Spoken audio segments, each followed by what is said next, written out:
All right. Now let's go ahead and get to this TNA Impact recap, or NXT show.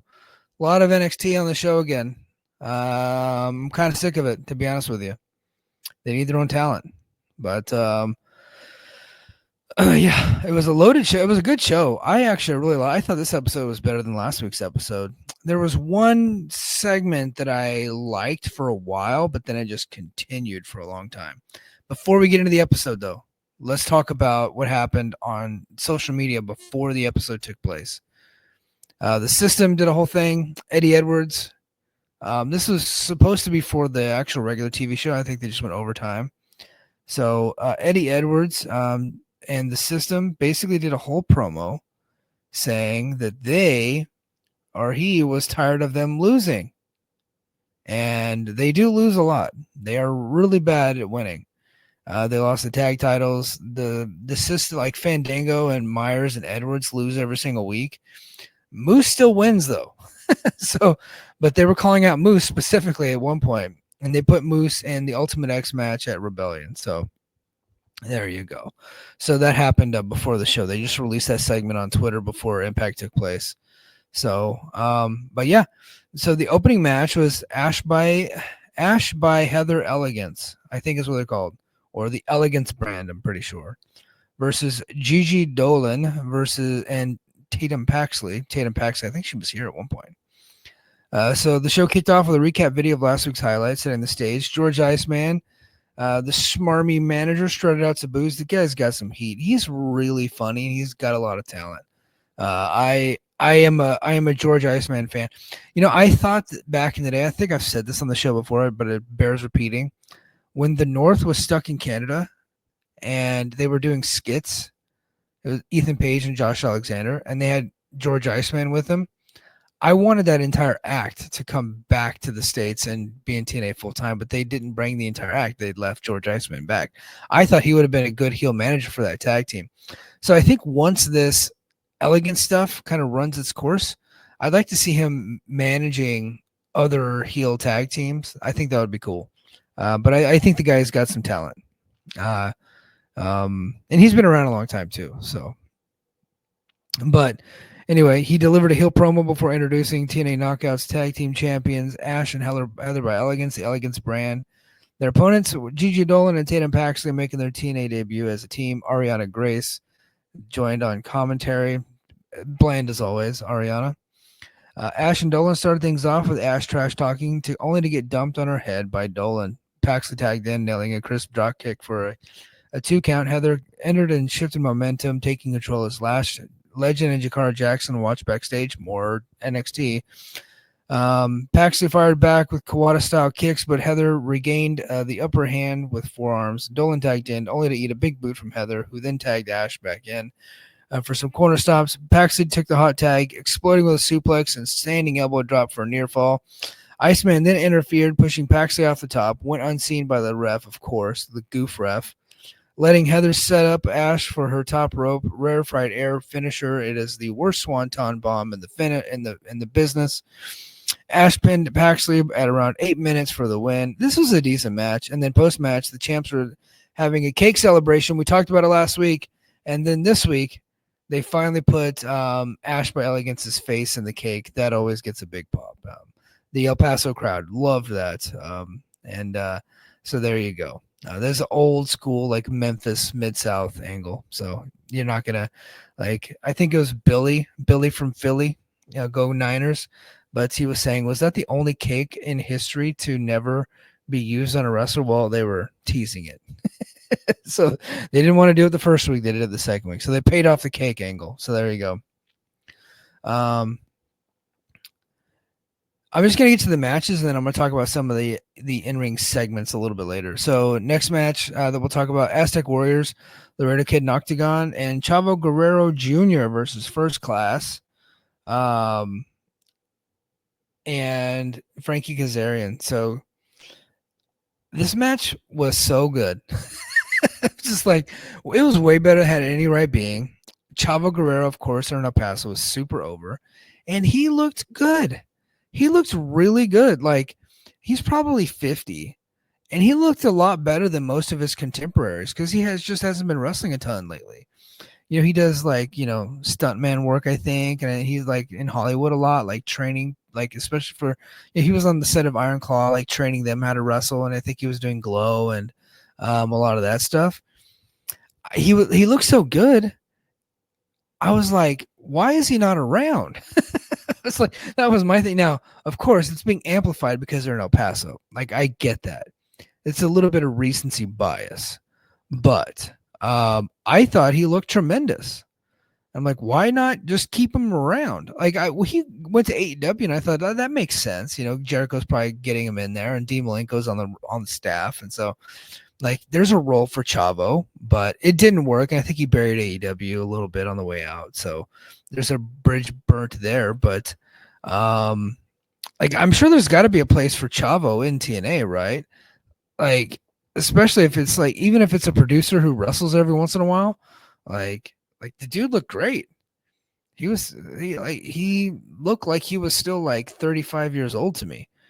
There's a little one moment when he was like trying to go up to the top rope, a little slow, but still, I mean, he did a backflip and looked great.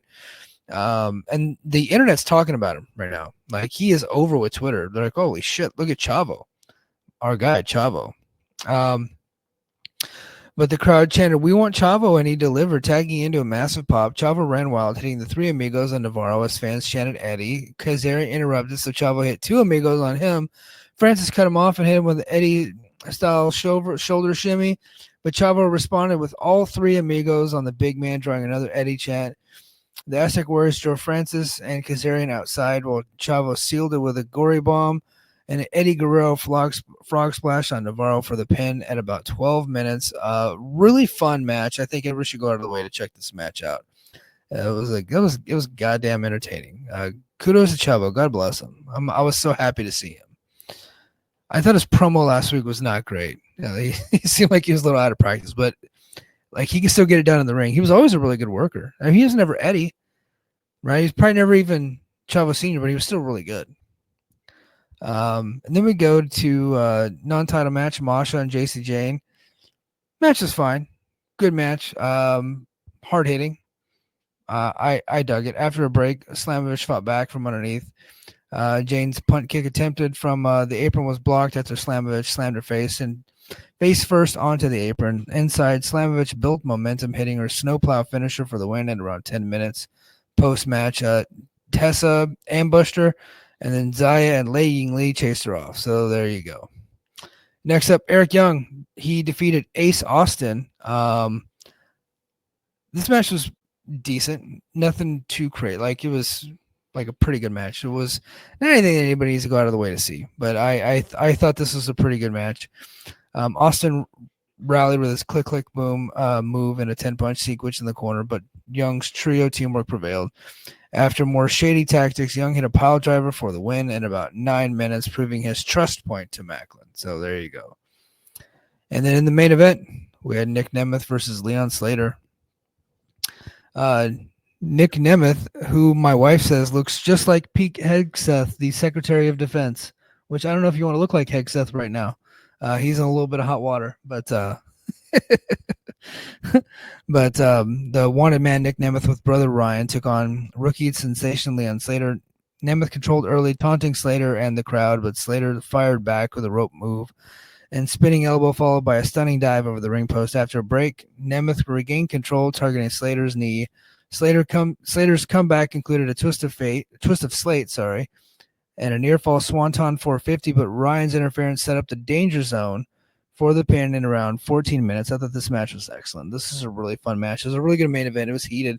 They bit on some of these near falls, specifically when they were doing the roll ups. The swanton 450 was negated because Nemeth got the knees up, and that the crowd went crazy on that one. After the match, of course, the Nemeth beat down Slater until the Hardys, Jeff and Matt, ran out chasing them off, and Matt challenged the Nemeth brothers to a tag title match at Rebellion, and sent the crowd home happy with a bunch of delete chants. So they're getting this tag title match at Rebellion, but Nick Nemeth is gone for the next month. He's missing the next 4 episodes. I'm sure they'll be taping some stuff. He's going to be in Australia with the World Series Wrestling. Same with Ash by Elegance. So like they're both in featured storylines and they're just gone from the company for a while. But that's what happens when you have paper on people. They take off to Australia.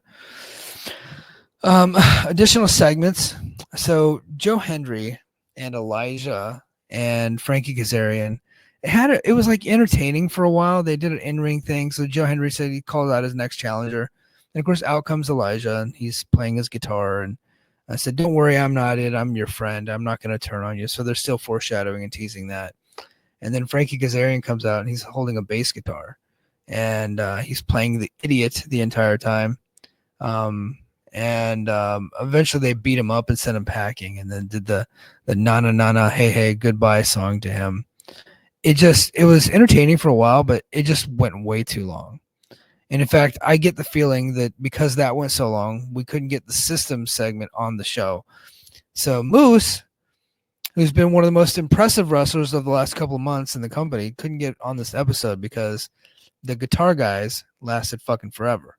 So a really cool backstage segment with Sami Callihan and Mance Warner took place.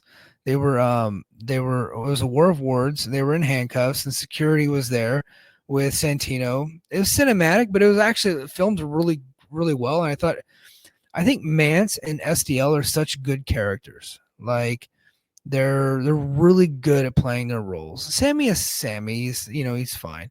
But I think that Mance and SDL specifically were tremendous in this. And then SDL comes off as such like a old sea hag. Like she even threw coffee into Sammy's face and while he was handcuffed and was laughing her ass off about it. It was a really good segment. And then they had Rosemary had a vignette about Xia Brookside. I don't know where the hell they're going with that, but that is what it is. And then Mike Santana and Mustafa Ali, their backstage segment I thought was tremendous. It continues to be the most interesting thing on TNA television right now. It's kind of carrying the show for me. I just love everything they're doing, and I think my buddy Dobby said that they could feud for a whole year and I'd be happy, and I think I'm like right there with them. Next week, Impact promises Tessa Blanchard, JC Jane, and a mystery partner versus Laying Lee, Xia Brookside, and Masha Slamovich, plus Frankie Kazarian versus Elijah, a Hardy's promo, Steve Macklin versus to be announced, and a groundbreaking announcement from Santino Marella. Guys, you know the drill. You know what I'm about to say. You know what Mike's about to say before he even says it. A groundbreaking announcement, guys. Lowered expectations. Expectation management is key here. This is not going to be anything interesting.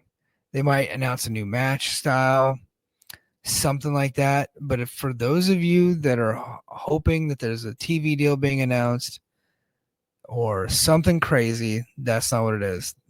This is groundbreaking. That means they're going to innovate something. It means they're going to be a unique style match, or it's going to be incorporation from NXT or something like that. But it's not going to be anything like as big as they're making the announcement out to be. Lower your standards, lower your expectations for this announcement. It's not going to be anything incredible. So don't even sweat that stuff. But all right, guys, I am sorry that I didn't do this live. I'm going to get back to doing some live shows soon. But like I said, family dynamic, I just can't do it right now. But I'm glad I was able to get the review done. And on a Thursday, in your inbox Friday morning, right away. So I do appreciate you guys for being here, Patreon subscribers. I will get this stuff clipped out for YouTube probably Monday or Tuesday. So you guys are getting it way ahead of everybody else. If anything breaks on this whole like TNA Chaos story, I'll come right back to Patreon. I won't go to YouTube first. I'll come back to Patreon. Unless it's like so big that like it would make sense for me to go to YouTube. Like I thought that the Gail Kim story was so big that it's like I can't go to Patreon. I got to go to YouTube because I need to get my thoughts in front of way more people, and then hopefully some of those people will then want to come to the Patreon. So you guys understand that. So this is for you guys. All right, that's going to do it for me this time on Brace for Impact. Second episode this week. Brace for impact. And until next time, mahalo. Brace for impact.